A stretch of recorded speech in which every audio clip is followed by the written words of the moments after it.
મને નથી ખબર કે તમે નાના છોકરાને કેટલા એનાલિસિસ કર્યા હશે, પરંતુ મેં મારા જીવનમાં નાના છોકરા જોડે બહુ રમ્યો છું. નાના છોકરાના ટોળા જોડે હું ભળી ગયો છું. નાના છોકરાને મારી જોડે પણ બહુ મજા આવે.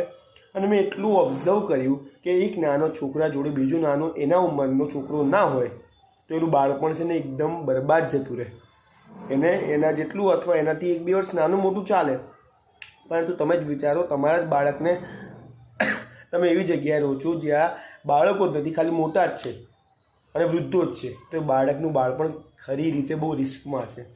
તો હું તમને એટલી એડવાઇસ આપીશ કે તમે તમારા બાળક માટે એવી જગ્યાએ જ રહો જ્યાં એના જેવા બાળકો હોય.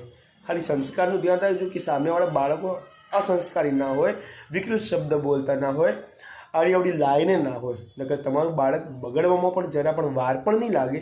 એ પણ મારો અનુભવ છે.